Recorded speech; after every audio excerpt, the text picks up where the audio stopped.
Leon Edwards finally defends his belt again after about 7 months against Belal, what's his name again, Muhammad, in a fight that, even though it might not be that fun and loads of people kind of did not want to see, is extremely intriguing and one I've been looking forward to for a long time.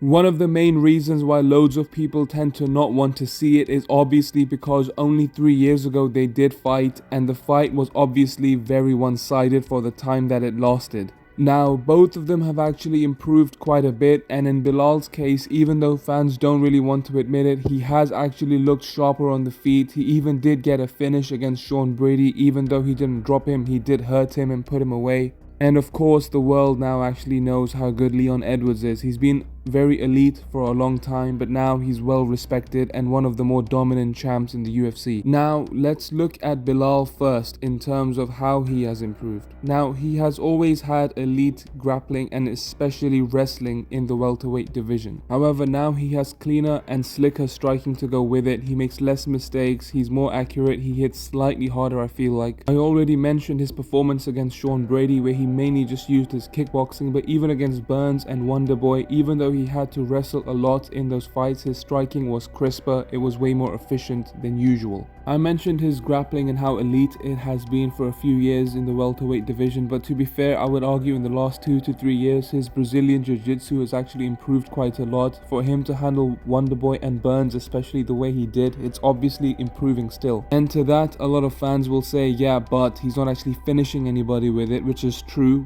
but at least he is able to always threaten the finish, and even if he's not threatening the finish, he keeps the other fighter busy. He's looking for something. Even if he doesn't get it, it slows the other fighter down. And finally, one thing that he's improved at that I feel like people don't give him enough credit for is his ability to mix it all up together and push the pace. Now, this is something Kamaru Usman used to be very good at, which is, even though he might not have been the single very best in the division at one thing, he would be able to mix it in together and actually make it a full MMA fight. This was especially on show against the likes of Luke and Wonderboy, where he was able to steal a lot of rounds just by pushing the pace and mixing it all up. Maybe if he was to only grapple, it would not have been effective. If he was to only strike, you would argue he was losing, but his ability to shoot the takedown at the perfect moment or push the pace on the feet at the perfect moment meant that he would steal rounds. Finally, my last point in his favor, it's the fact that he's extremely experienced. I would still argue he's in his prime, he's in physical peak condition, and even though he's not as young as Leon Edwards, he's still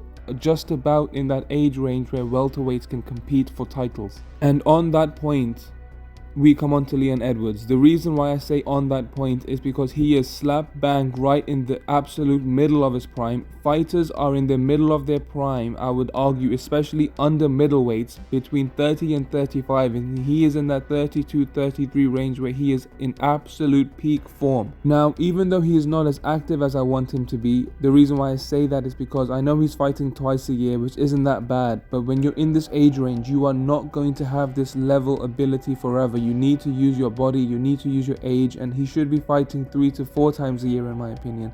But he is like an Alex Pereira, where he is in shape all year round, he's never injured, he's always in the gym, he's always clearly shredded and improving. So I think this is a massive aspect of the fight that no one's really looking at. Leon has been in camps for the last 3 fights against the exact same opponent. He has been fighting guys that are in between the heights of 5'9" and 5'11", high-level grapplers with very good cardio, average to good striking, very efficient striking but nothing crazy, push very good pace but don't threaten jiu-jitsu. I mean, he is fighting the exact guy again and again and again. First it was Usman, then it was Usman, then it was Kobe. This is his 4th fighter in a row that is exactly built the same. Now, I don't want to spend too much time talking about his striking because everybody knows he's an elite striker. He's arguably the best striker in the welterweight division. He's extremely efficient, uses his height and his range very well, very good from both stances, extremely useful feints, very good kicks, very solid hands. He has to actually use his kicks to get his hands going. I would argue his boxing is maybe the 3rd or 4th best in the division, but still very good hands, Everybody knows how good his striking is. The thing that people don't mention enough about why he's so good at anti-grappling, it's not just the fact that he has very good grappling. In fact, his offensive grappling is very good. The fact that he's shooting on people like Usman and Kobe and actually getting them down, obviously he's a very, very good grappler. But his anti-grappling is arguably the best I've ever seen in the history of the UFC. And it's due to how well he uses feints and shots down the middle mixed in with his movement. I've seen him live. I'm going to try and splice in